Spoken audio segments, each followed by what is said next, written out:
semangat kepada orang yang kelihatannya miskin, tidak punya jabatan, tetap semangat.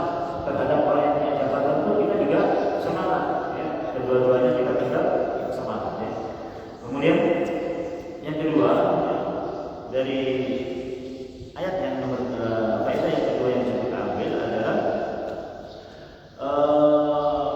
bahwasanya pengikut para nabi, ya, dan sunatullah pengikut kebenaran ini, pengikut para dai pewaris para nabi, ya, pengikut para dai pewaris para nabi itu kebanyakannya memang pengikutnya dari kalangan orang-orang lemah, ya. Kebanyakannya pengikutnya dari kalangan orang-orang lemah, fakir, miskin, duafa. Kebanyakannya begitu. Meskipun ada sebagian pengikut para nabi itu yang punya kedudukan, Abu Bakar, Utsman, ya, punya kedudukan. Tapi kebanyakannya adalah para orang-orang lemah, fakir, miskin, duafa. Ini pernah disebutkan dalam hadis Bukhari atau dalam hadis Muslim, kisah tentang Abu Sufyan dialog dengan Raja Heraklius, ya. Ketika berada di Syam dan dipanggil dengan Raja Heraklius, di antara pertanyaan Raja Heraklius adalah amin asrafi qaumin yattabi'unahu aw min du'afai yattabi'unahu. Apakah Muhammad itu orang-orang yang mengikutinya dari kalangan orang-orang yang mulia, dari kalangan orang-orang yang punya kedudukan, apakah orang-orang miskin, orang-orang duafa yang mengikuti mereka, yang mengikuti? Maka Abu Sufyan mengatakan bal bil duafa yang tabi'unahu, bahkan yang mengikuti nabinya itu adalah kalangan para duafa. Wa kadzalika anbiya, ya, demikianlah para nabi, ya. Kata Raja Heraklius, demikianlah para nabi. Memang para nabi itu pengikutnya seperti itu, ya. Kebanyakannya begitu. Jadi kalau kita berdakwah, mengajak orang, kemudian yang mengikuti kita dari kalangan para fakir, miskin, duafa, kita nggak usah sedih, ya. Nggak usah sedih, ya. Nggak usah sedih, ya. Pensiun haji, ketua haji, ya. Lalu haji lapor haji, kemana? Nggak usah sedih, ya. Nggak usah sedih, ya. Sementara orang-orang yang kaya, punya jabatan, masih belum mau menerima dakwah, ya. Masih belum mau mengikuti dakwah kita, belum. Mereka masih nanti ayat selanjutnya stagnan, ya. Masih masa cukup dengan kekuasaannya, masa cukup dengan kekayaan, tidak cukup, tidak butuh pengajian, tidak cukup tidak butuh pengajian, ya. Sementara orang-orang yang sudah tak punya kerjaan, orang-orang tak ada lapor, butuh pengajian, ya, begitu. Kenapa? Memang begitulah sunatullah, ya. Sunatulahnya begitu. Kita nggak usah sedih, ya. Nggak usah sedih kalau nanti kita kemudian mendakwai orang ternyata yang diikuti dari kalangan orang-orang lemah dan kalangan orang-orang miskin, ya. Kenapa? Sunatullahnya Nabi saja, ya. Nabi saja, dan bukti kebenarannya itu jelas, bukti kebenarannya itu banyak, ya kan? Cara dakwahnya dengan cara yang masya Allah, ya, baik, halus. Toh tetap yang mengikuti adalah kebanyakannya dari kalangan orang-orang lemah, fuqara dan masakin, ya. Tidak usah bersedih, dan tidak usah sedih juga, ya. Jadi orang miskin, jadi orang lemah, jadi orang fakir, tidak usah sedih juga. Kenapa? Nanti masuk surganya lebih dulu setengah hari, lebih dulu setengah hari dari kalangan orang-orang yang kaya. Setengah hari berarti berapa tahun? 500 tahun, kan begitu, ya? Karena sehari hidupan kita 1000 tahun nanti di akhirat. Berarti kalau kita lebih setengah hari masuk surganya 500 tahun kita masuk surga, ya. Nabi tengok ke surga, kebanyakan orang miskin yang masuk surga. Tengok ke neraka, kebanyakan wanita yang masuk neraka. Orang miskin yang masuk surga. Pilih mana? Pilih miskin kalau pilih saya masuk surga, ya.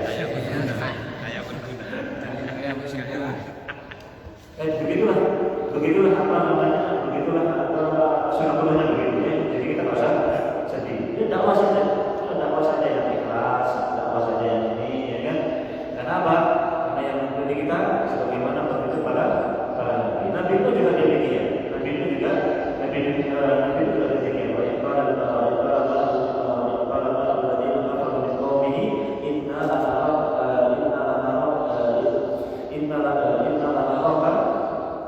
illa naraka illa basyaran mislana wa la naraka tabaka illa aradina wa diyallahi kata kaumnya Nabi Nuh. Wahai Nuh, sesungguhnya saya tidak melihat, kami tidak melihat kamu itu kecuali kamu ini manusia biasa saja. Dan kami tidak melihat kamu, wahai Nuh, pengikut-pengikutmu kecuali apa? Aradina, yaitu orang-orang yang lemah di antara kami. Yaitu orang-orang miskin di antara kami, yang diberi kami itu orang miskin, bukan orang-orang kaya di antara kami, bukan orang-orang yang punya kedudukan di antara kami. Dan yang mengikuti kami, wahai Nuh, itu orang-orang yang lemah di antara kami. Mengikuti kami itu bagi yang wahid, yang akalnya itu pendek dan akalnya itu rendah, gampang percaya sama kamu. Makanya Nabi Nuh, katanya contohnya Nabi Nuh, sama. Pengikutnya Nabi Nuh juga kalau orang-orang miskin, itulah sebab maksudnya orang. Kemudian yang ketiga, yang kita ambil pelajaran adalah buta yang hakiki, ya. Buta yang hakiki, ya. Buta yang hakiki bukan buta mata, ya. Lihat Abdullah bin Ubay Maktum, ya. Buta hakiki, buta matanya, tapi semangat mengaji, semangat mensucikan diri, semangat menghafal Al-Quran, ya kan? Tapi orang yang kemudian tidak buta, berat mengaji, berat menghafal Al-Quran. Kenapa? Hatinya yang buta sebelumnya, tidak bisa melihat keutamaan, ya? Tidak bisa melihat kelebihan, tidak bisa melihat, ya itu tadi, ya? Nggak bisa, ya? Padahal orang-orang yang kemudian buta banyak dari ulama ada, ya? Yang adanya Syekh bin Baz, kemudian gurunya nanti itu ulama, ya, semuanya itu buta, ya. Imam At-Tirmidzi itu juga buta di akhir kehidupan beliau. Saya sudah beberapa 50 tahun, saking banyaknya baca sampai matanya kemudian buta, ya. Imam Bukhari gurunya juga buta, kita masih kecil, masih anak-anak. Banyak ulama-ulama yang kemudian banyak orang-orang yang buta kemudian justru sudah menjadi ulama. Justru kemudian hafal Quran juga ada. Orang buta hafal Quran ada juga, ya. Orang buta hafal Quran ada juga, ya. Itulah kehebatan orang-orang yang punya hati yang tidak buta, ya. Tapi orang-orang yang matanya buta akan berat. Kalau orang yang matanya tidak buta bisa melihat, pun berat. Mendatangi majelis ilmu berat, ya. Mendatangi masjid berat. Padahal tidak buta, tapi hatinya lah yang buta sehingga tertutup masjid tersebut, ya. Hatinya yang buta sehingga tertutup keutamaan majelis ilmu, majelis taklim tertutup. Kenapa? Karena hatinya yang buta. Nah, inilah hakikat daripada kebutaan yang hakiki, ya. Walaupun dalam banyak nama kasih yang ini, walaupun dalam sejauh ini kita mengulang yang mengulannya, walaupun ada yang semacamnya, walaupun ada yang sirulnya, ya kan? Tapi siap kita akan jalankan itu untuk orang-orang yang punya hati tapi tidak bisa berpikir, ya, tidak bisa merenungi. Bagi orang-orang yang punya mata tapi tidak bisa melihat, bagi orang-orang yang punya telinga tapi tidak bisa mendengar, ya. Ini beberapa faedah yang bisa kita ambilnya. Baik, kita lanjutkan pada ayat yang selanjutnya. Wa ma yudrika ka'annahu yadhakka. Di kesempatan Bismillahirrahmanirrahim. Dan tahukah engkau Muhammad barangkali dia ingin menyucikan dirinya dari dosa, ya. Tahukah engkau Muhammad barangkali dia ingin menyucikan mensucikan dirinya, ya. Wa ma yudrika, pernah dengar kata-kata ini, ya? Ada kata-kata wa ma yudrika, ada kata-kata wa ma adraka. Pernah dengar, ya? Ya kan? Al-Qari'atu wal-Qari'ah wa ma adraka mal-Qari'ah. Ya kan? Inna anzalnahu fi lailatul qadr wa ma adraka ma lailatul qadr. Ada kalimat satunya bunyinya apa? Wa ma yudrika. Yang satunya wa ma adraka. Nah, apa beda? Dore dan mati. Ya, beda. Ilmu dora dan beda mati. Dari segi mana? Apa beda? Dari segi mana? Allah dan sedang. Sudah. Jadi begini kalau dalam Al-Quran ya. Kita lihat konteks kalimat dalam Al-Quran. Kalau di kalimat wama adraka ya, wama adraka ya, inna anzalnahu fi lailatul qadr wama adraka. Kemudian selanjutnya apa? Lailatul qadri khairun min alfi syahr. Kalimat yang kita tidak ketahui ya, awalnya kita tidak ketahui, namun hanya Allah Subhanahu wa taala yang tahu dan langsung Allah Subhanahu wa taala jelaskan. Ya. Atau langsung Allah jawab. Paham sih? Kamu tahu enggak yang namanya Lailatul Qadar? Dijawab langsung oleh Allah Subhanahu wa taala. Lailatul Qadri khairun min alfi syahr. Ya kan? Hanya Allah yang tahu masalah itu. Hanya Allah yang tahu masalah itu dan Allah Subhanahu wa taala yang jelaskan masalah itu. Seketika itu, ya kan? Allah jelaskan. Ya. Kalau wama yudrika ini adalah kamu tak tahu apa yang akan terjadi besok. Kamu tak tahu apa yang terjadi ke depannya itu bagaimana, tak tahu. Apa yang akan terjadi dengan orang-orang yang sifatmu ini, maupun orang yang ada yang buta yang tanya kepadamu ini, kamu tak tahu apa yang terjadi. Kan begitu ya. Itu pakai kata-kata wama yudrika. Kamu tak tahu apa yang akan terjadi besok. Ya. Jadi maknanya apa? Kamu tak usah koyok terlalu sini, ya kan? Dan meninggalkan ini, kenapa? Kamu tak tahu yang akan terjadi besok pada orang-orang seperti apa? Tak tahu juga. Dia mau beriman atau tak tahu juga. Maksudnya begitu ya. Jadi wama yudrika la'allahu yazakka. Dan tidaklah kamu mengetahui apa yang akan datang, yang akan terjadi ya, kepada siapa namanya Abdullah bin Mas'ud maupun kepada orang-orang yang kamu dakwah ini. Kira-kira kalau kita mendatangi orang-orang yang kemudian kaya, orang-orang yang berkedudukan, kira-kira itu ke depannya itu kita mau mendakwah kita atau tidak? Kita tidak tahu juga. Ya kan? Wama yudrika, tidak tahu juga. Ya, tidak tahu juga. Nah, maka kemudian diterangkan oleh Allah Subhanahu wa taala sebabnya la'allahu yazakka.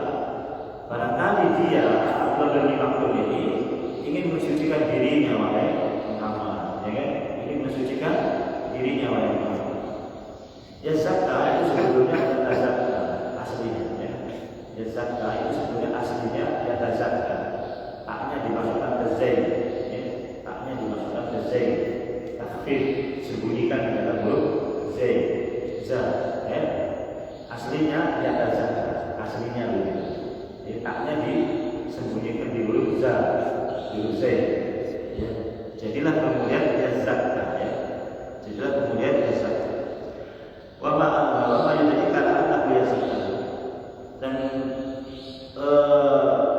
yudrika itu sebenarnya maknanya wama yudrika ya. Jihad ya. Kamu tidak mengetahui keadaan orang tersebut ya. Keadaan Abdullah bin Mas'ud maupun keadaan orang-orang yang kamu dakwahi. Ke depan itu seperti apa orang itu, ya kan?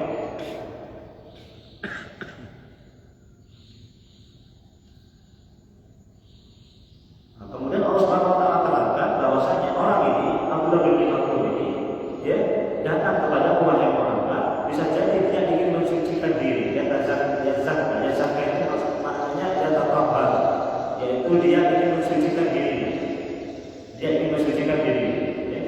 Jadi Abdullah bin Mas'ud itu datang kepada Nabi ingin kemudian menambah mensucikan diri, menambah tazkiyatun nufus di dalam jiwanya menemui Nabi sallallahu alaihi wasallam. Kemudian ayat selanjutnya nanti kita sambung aja biar tidak putus. Kemudian ayat selanjutnya adalah ayat zakkaru tanfa'u dzikra. Artinya Bismillahirrahmanirrahim. Atau dia ingin mendapatkan pengajaran yang memberi manfaat kepadanya. Ini tujuannya kedua ya. Ini tujuannya kedua. Tujuan yang pertama, Abdullah bin Mas'ud itu ingin mensucikan hatinya, mendatangi Nabi sallallahu alaihi wasallam. Kemudian tujuan yang kedua untuk apa? Kita datang untuk apa? Mendapatkan peringatan ya. Yang peringatan tersebut akan bermanfaat bagi dirinya. Jadi pertama ingin mensucikan dirinya, yang kedua ingin mendapatkan peringatan, ingin mendapatkan ilmu, ingin mendapatkan pelajaran. Fadzakir bil Qur'ani man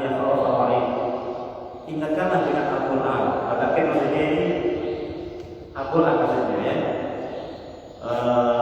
Ayat yang baru itu maksudnya ajarkanlah kepada kami Al-Quran, ya. Peringatkanlah kepadaku dengan Al-Quran, maka aku dikirau yang dengan Al-Quran tersebut akan bisa memberikan manfaat, begitu maksudnya ya. Jadi sebagaimana ayat yang lain, kata bil Quran, ingatkan dengan Al-Quran, ya. Man yakhafu rahim, bagi orang yang takut, ya. Ingatkan dengan Al-Quran. Maka yang kedua, beliau itu ingin mendapatkan mendapatkan pelajaran dari Al-Quran. Yang pertama ingin mensucikan dirinya, yang kedua ingin mendapatkan pelajaran daripada Al-Quran, ya. Yang pelajaran Al-Quran tadi akan bisa memberikan manfaat kepadanya. Nah, ini tujuannya, ini tujuannya. Nah, tujuan yang mulia ini mengandung kaidah begini. Pertama, dia datang ingin mensucikan diri, ya. Bersama dia datang ingin mensucikan diri, ya. Kemudian yang kedua, dia ingin mendengar peringatan dari Nabi, yaitu tentang Al-Quran, belajar Al-Quran. Nah, ini yang disebut dengan kaidah yaitu adalah membersihkan jiwa, membersihkan diri sebelum menghiasi dengan amalan dohir, ya. Membersihkan jiwa terlebih dahulu sebelum menghiasi diri dengan amalan yang nampak. Paham sih? Jadi dia kita bersihkan diri dulu, baru kemudian kita diajari. Yang pertama hati dulu, ya kan? Kemudian kita diajari itu yang apa? Paham sih? Ya. Berarti apa? Sebelum sesuatu yang pekerjaan amal, yang penting itu adalah bersih dulu, baru kemudian amal. Mau sholat, bersihkan dulu, ya kan? Biasakan, bersihkan dulu, bersihkan niat, bersihkan ini, baru kemudian sholat, ya begitu ya. Mau haji juga begitu, apa? Bersihkan dulu hati, bersihkan dulu niat, ya, teruskan niat, baru kemudian kan begitu ya. Nanti mau haji juga begitu, ya kan? Bersihkan hati, bersihkan jiwa dulu, baru kemudian haji, ya kan? Mau umroh, maka bersihkan hati dulu, bersihkan jiwa dulu, baru kemudian umroh, gitu, ya. Jadi yang penting bagaimana yang penting? Yang penting adalah di sini bisa diambil pelajaran hati yang paling penting untuk dibersihkan, ya. Hati yang paling penting untuk diperhatikan. Innallaha la yanzuru ila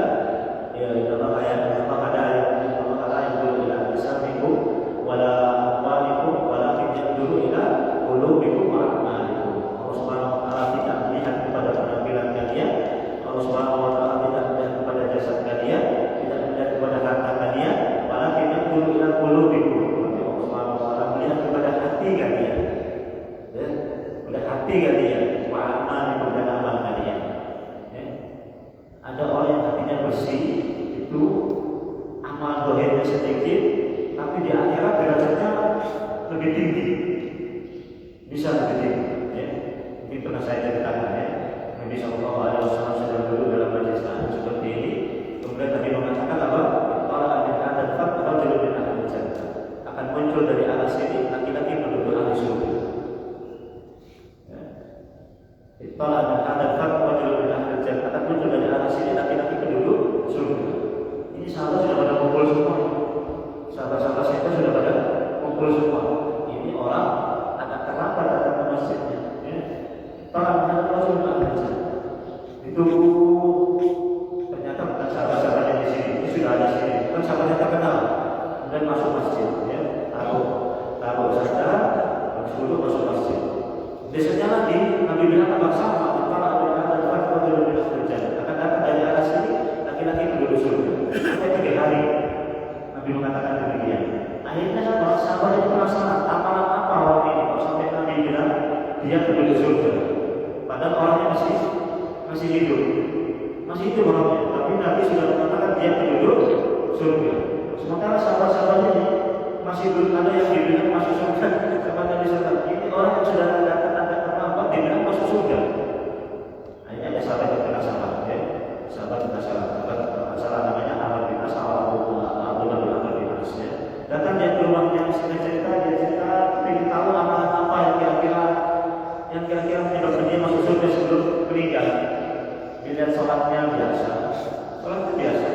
Qiyamulailnya biasa, ya mungkin 5 rakaat atau mungkin 3 rakaat biasa saja, biasa.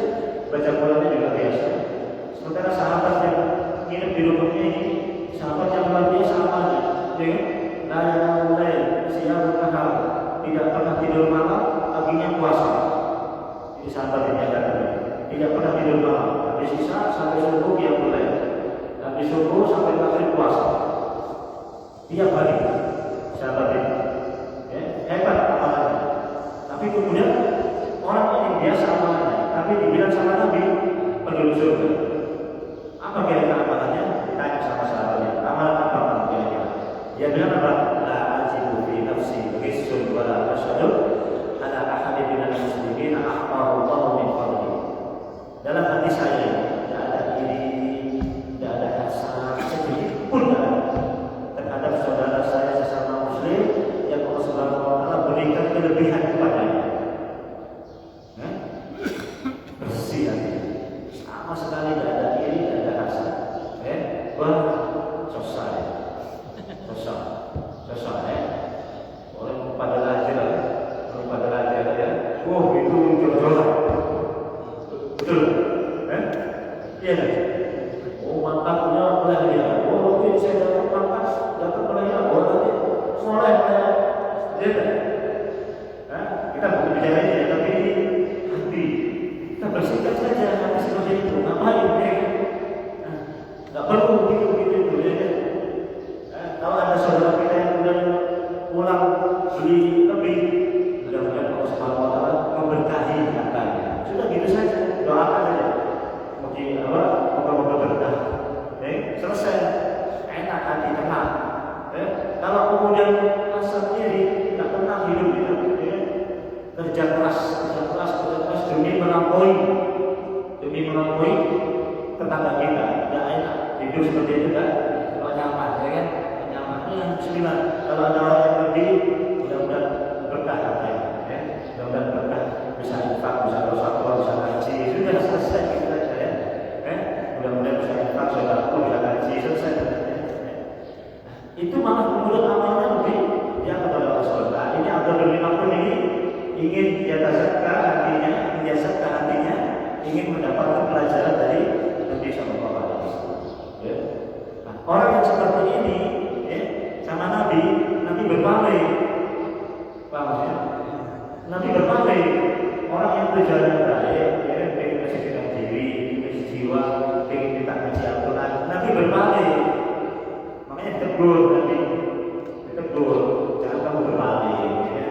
Orang itu datang, bisa jadi dia ingin mensucikan dirinya, bisa jadi dia ingin belajar Al-Quran. Jangan kamu berpaling. Bukan begitu. Maksudnya Nabi itu boleh begitu ya.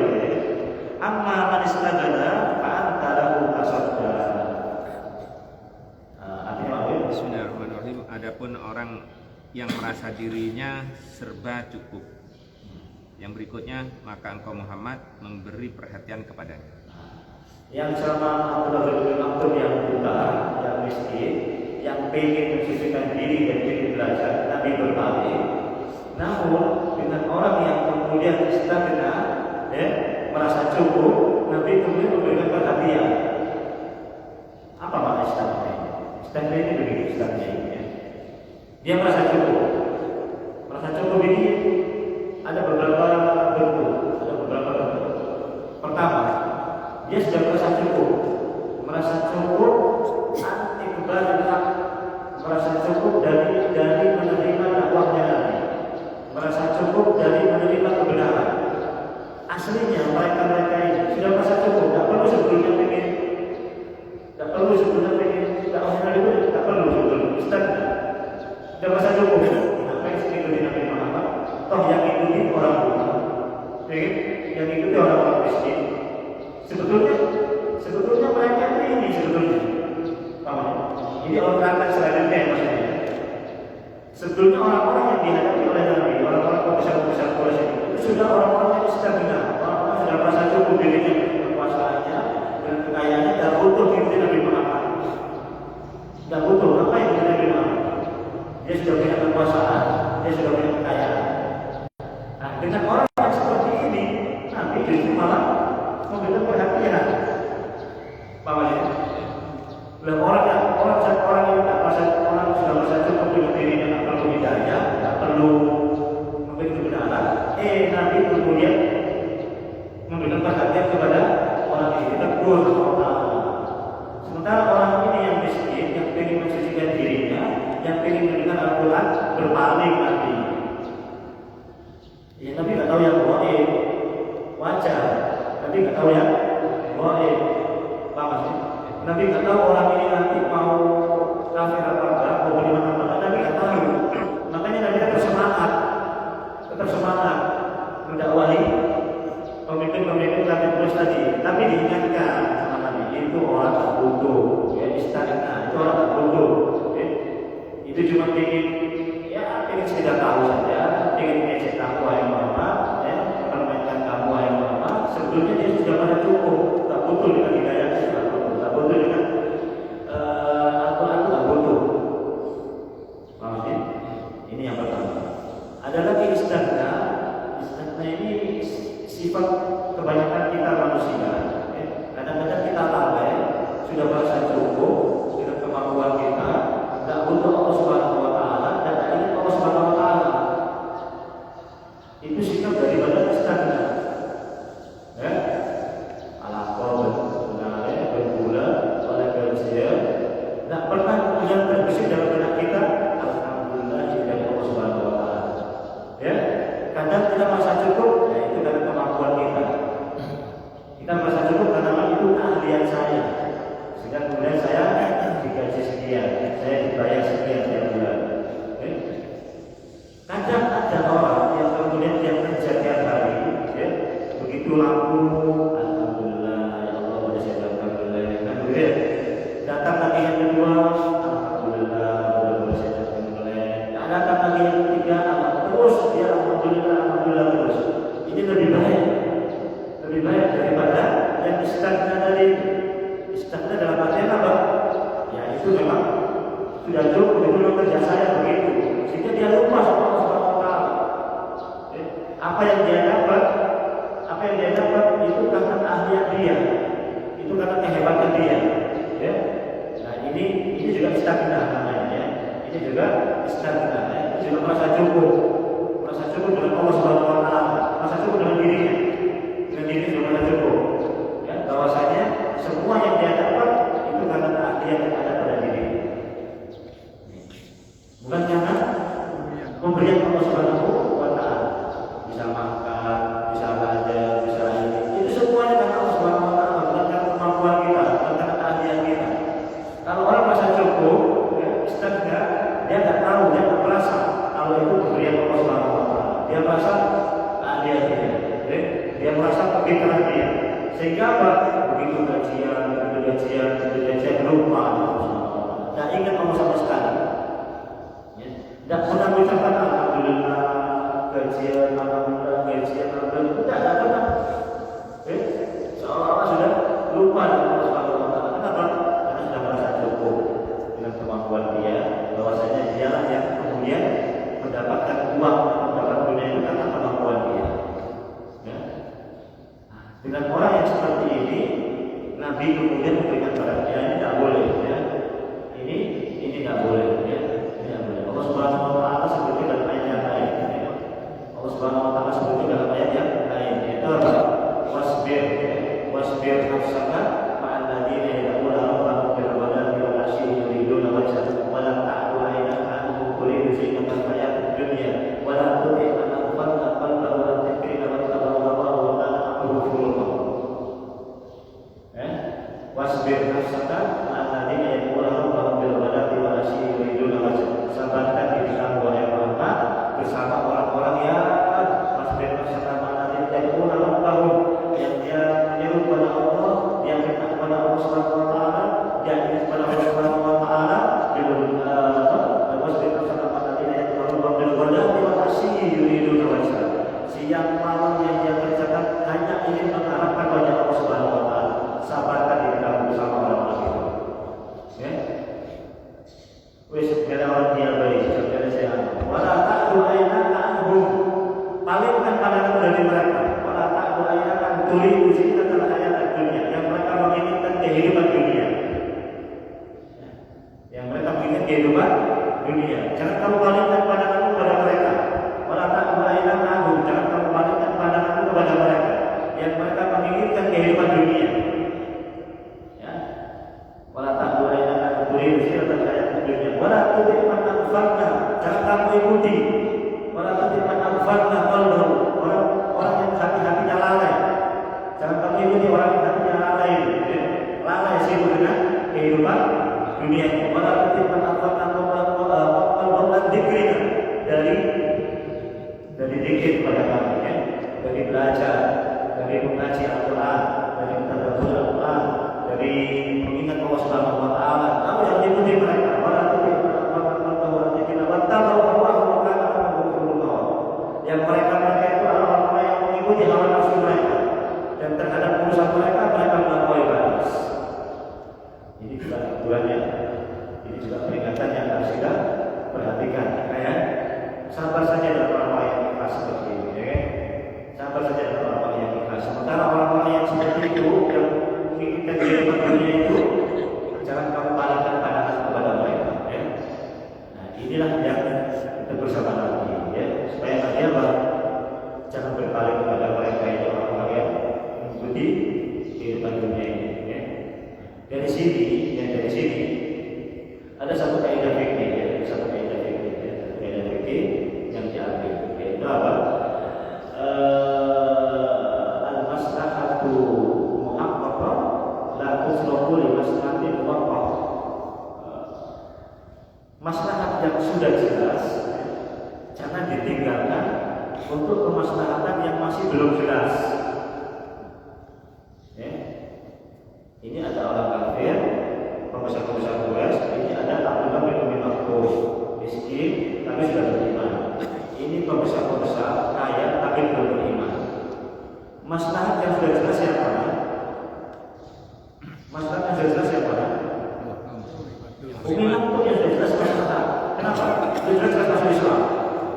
Ini sudah jelas orang Islam, ya kan? Sudah jelas mengikuti dakwahnya Nabi Sallallahu Alaihi Wasallam. Sudah jelas maslahatnya daripada yang ini. Kenapa? Pasti ya sudah jelas maslahat dari mengikuti Nabi, pasti maslahat sudah. Tidak mungkin tak. Nah, sementara yang ini masih belum jelas masalahnya. Entah nanti masuk Islam atau tidak, belum jelas. Ya enggak? Belum kilo karwah, ya. Belum tentu yang ini.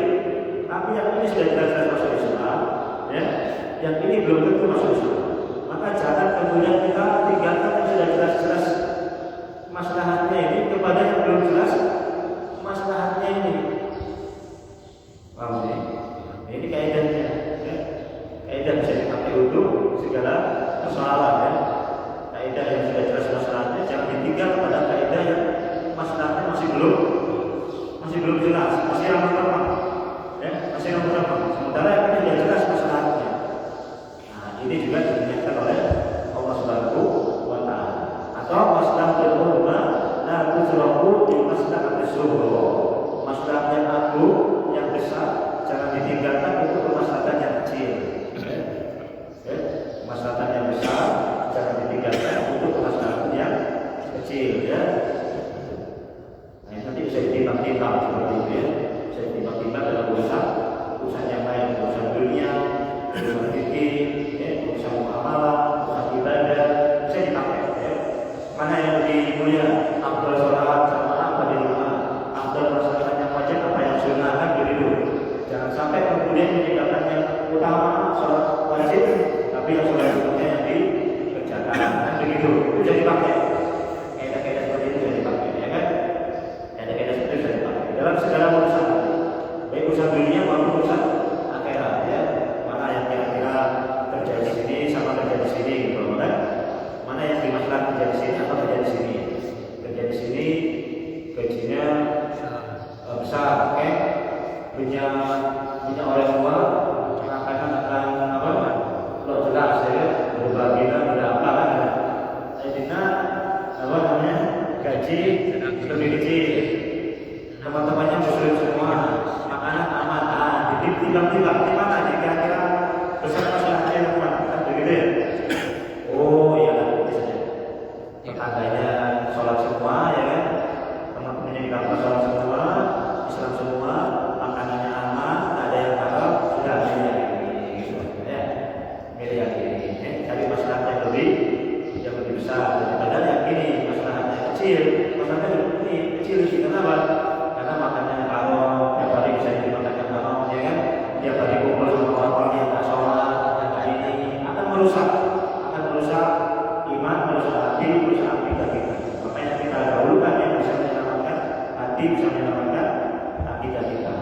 meskipun gaji kecil ya. Wallahu a'lam bishawab. Itu yang bisa kita